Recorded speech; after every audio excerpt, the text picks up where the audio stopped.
شاہ زمان کونین میں تم سا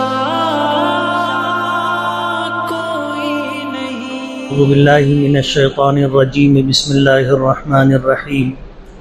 ربنا تقبل منا انک انت السمیع العلیم وارنا مناسکنا وتب علینا انک انت التواب الرحیم۔ صدق اللہ العظیم۔ بزرگان محترم اور عزیز دوستو، قرآن کریم کی جس آیت کی میں نے تلاوت کی ہے، یہ حضرت ابراہیم علی نبینا علیہ الصلاۃ والسلام کی دعا ہے۔ حضرت ابراہیم علیہ الصلاۃ والسلام نے بیت اللہ کی تعمیر فرمائی، اور بیت اللہ کی تعمیر مکمل ہو جانے پر اللہ رب العالمین کی بارگاہ میں ہاتھ پھیلا کر کے دعا مانگی تھی، اور دعا یہ تھی، ربنا تقبل منا انک انت السمیع العلیم، کہ اے ہمارے پروردگار ہم سے ہمارا یہ عمل قبول فرما لے، بے شک تو ہی سننے والا اور جاننے والا ہے، اور ہمیں اپنی عبادت کا طریقہ سکھلا دے، اور ہم پر اپنی رحمتوں کے دروازے کھول دے۔ بے شک آپ بہت زیادہ توبہ کو قبول کرنے والے اور بہت زیادہ مہربان۔ آج ہم بھی اللہ کے گھر کی تعمیر کی تکمیل کے موقع پر پہلی نماز میں حاضر ہیں۔ ہماری بھی یہی دعا ہے کہ اللہ تعالی ہم سے یہ عمل قبول فرما لے۔ اللہ تعالیٰ کی بارگاہ میں اصل چیز قبولیت ہے۔ بڑے سے بڑا عمل اگر آدمی کر لے اور اللہ کی بارگاہ میں اسے قبولیت کا مقام نصیب نہ ہو تو وہ عمل بیکار ہے، اور چھوٹے سے چھوٹا عمل ہو لیکن اللہ پاک اگر اسے قبولیت عطا فرما دے تو وہ ہماری نجات کے لیے کافی ہے۔ اللہ کا گھر تو اللہ کا گھر ہے، اور ہم ایسا مانتے ہیں کہ یہ بہت اونچا عمل ہے۔ اللہ کے گھر کی تعمیر بہت اونچا عمل ہے، اور یہ ان اعمال میں سے ہے جن کا تسلسل جاری و باقی رہے گا۔ ہمیں اللہ تعالیٰ کی رحیم و کریم ذات سے امید ہے کہ آج یہ جگہ جو کبھی مسجد نہیں تھی آج مسجد بن چکی ہے، اور الحمدللہ مغرب کی نماز سے اسے مسجد شرعی کا حکم حاصل ہو چکا ہے۔ نبی کریم صلی اللہ علیہ وسلم کی خصوصیات میں سے ہے کہ اللہ تعالیٰ نے آپ کو 5 چیزیں خصوصیت کے ساتھ عطا کی تھی۔ اس میں سے ایک عمل پوری دنیا کو، پوری روئے زمین کو اللہ پاک نے سجدہ گاہ بنا دیا۔ حضور فرماتے ہیں، جعلت لی الارض مسجدہ، میرے لیے روئے زمین کو سجدہ گاہ بنا دیا گیا۔ پچھلی امتوں کے لیے عبادت کرنے کے لیے جگہ مقام متعین ہوا کرتا تھا۔ یہودیوں کے لیے عبادت اگر کرنا ہو تو ان کا صومعہ ہوتا تھا، جیسے ہماری مسجد ہے ایسی ان کی جو عبادت گاہ ہوتی ہے اس کو عربی میں صومعہ کہا جاتا ہے۔ عیسائیوں کے لیے جو عبادت گاہ ہے اس کو چرچ کہا جاتا ہے۔ وہ اپنے گھر پر عبادت نہیں کر سکتے، وہ بس اسٹیشن پر، ریلوے اسٹیشن پر، ایئرپورٹ پر، راستے پر عبادت نہیں کر سکتے۔ ان کو اگر عبادت کرنا ہے تو ان کو عبادت گاہ جانا پڑے گا۔ عیسائیوں کو صومعہ جانا پڑے گا، یہودیوں کو صومعہ جانا پڑے گا، عیسائیوں کو چرچ جانا پڑے گا۔ اللہ پاک نے جب رات اور دن بنائے تو ان ہفتے بھر کے دنوں میں کون سا دن اللہ کے نزدیک محبوب اور مقبول ہے وہ اللہ کے علم میں تھا، لیکن اللہ نے اپنے بندوں کو اختیار دیا تھا۔ یہودیوں کو اختیار دیا تو انہوں نے سنیچر کا دن اختیار کیا، عیسائیوں کو اختیار دیا تو انہوں نے اتوار کا دن اختیار کیا، اور اس امت کو اختیار دیا تو انہوں نے ہفتے کے دنوں میں جمعہ کے دن کو چنا، جو اللہ کے نزدیک بھی ہفتے کے دنوں میں سب سے بہتر دن تھا۔ اور جمعہ کے دن ہمارے لیے ایک نماز رکھی گئی ہے جسے جمعہ کی نماز کہا جاتا ہے، جو ظہر کے وقت میں ادا کی جاتی، لیکن مسجد سے ہٹ کر کے بوقت ضرورت ہم مسجد سے باہر بھی نماز پڑھ سکتے ہیں، اور یہ حضور پاک صلی اللہ علیہ وسلم کی خصوصیت ہے، یہ آپ کو ہی خاص طور پر دیا گیا کہ جب نماز کا وقت ہو تو جہاں کہیں آپ ہو نماز پڑھو، چاہے مسجد نہ ہو۔ نماز ہر جگہ پڑھی جا سکتی ہے بشرطے کہ پاک ہونی چاہیے، ایک بات۔ دوسری بات، اگر کسی کی ملکیت ہے تو اس کی اجازت ضروری ہے، بغیر مالک کی اجازت کے اس کی جگہ پر نماز نہیں پڑھی جائے گی۔ لیکن جہاں کہیں ہم نماز پڑھ لیں گے ہماری نماز ہو جائے گی۔ یہ 5 چیزیں جو حضور کو مخصوص طور پر دی گئی تھی، اس میں ایک یہ بھی ہے کہ جعلت لی الارض مسجدا، کہ میرے لیے روئے زمین کو مسجد بنا دیا گیا، یعنی جہاں ہم سجدہ کر لیں، نماز پڑھ لیں، ہماری نماز، ہمارا سجدہ انشاءاللہ قبول ہوگا۔ لیکن مسجد کا اپنا ایک خاص مقام ہے۔ حدیث پاک میں آتا ہے کہ جس طرح زمین پر رہنے والے اندھیری رات میں آسمان پر ستاروں کو چمکتا ہوا دیکھتے ہیں، اسی طرح آسمان پر رہنے والے جب زمین کی طرف دیکھتے ہیں تو جہاں جہاں مسجد ہوتی ہے وہ جگہ ان کو ستاروں کی طرح روشن اور چمکدار دکھائی دیتی۔ یہ اللہ کا فیصلہ ہے، یہ اللہ کا فیصلہ ہے کہ زمین کے کچھ حصوں کو اللہ نے مسجد کے لیے چن لیا ہے۔ حضرت مولانا قاری محمد طیب صاحب رحمۃ اللہ علیہ کے بیانات میں سے یہ بات ہے کہ یہ زمین کا اپنا نصیب ہے، زمین کا اپنا نصیب ہے۔ جیسے یہ جگہ جہاں آج مسجد مکمل ہو گئی اور الحمدللہ ثم الحمدللہ اس کا افتتاح بھی ہو گیا، ظاہر بات ہے یہ جگہ پہلے مسجد نہیں تھی۔ حضرت آدم علیہ السلام کے زمانے سے، بلکہ اس سے پہلے سے جب اللہ نے دنیا بنائی تو زمین تھی، کوئی اور مالک تھا، پھر کوئی اور مالک ہوا، پھر کوئی اور مالک ہوا۔ زمینیں لوگوں کی ملکیت میں آتی رہتی ہیں، نکلتی رہتی ہیں، دوسروں کی ملکیت میں جاتی رہتی ہے۔ یہ جگہ کسی اور کی ملکیت تھی، یہاں پر مسجد کے علاوہ لوگوں کا رہائش کا نظم تھا یا اور کوئی نظم ہوگا، لیکن اللہ کے علم میں من جانب اللہ یہ بات طے تھی کہ ایک وقت آئے گا، اور وہ وقت آج کا اور یہ وقت ہے کہ یہ جگہ مسجد بن جائے گی۔ اب جب یہ مسجد بن گئی ہے تو انشاءاللہ قیامت تک مسجد رہے گی۔ کیوں؟ وجہ اس کی یہ ہے کہ جو جگہ ایک مرتبہ مسجد بن جاتی ہے تو وہ مسجد شرعی ہو جاتی ہے۔ کل ہم نے اسے خریدا تھا، اسے ہم نے مسجد کے لیے وقف کر دیا۔ وقف کرنے کا مطلب یہ ہوتا ہے کہ اب یہ زمین اپنی ملکیت سے نکال کر ہم نے اللہ کی ملکیت میں دے دی۔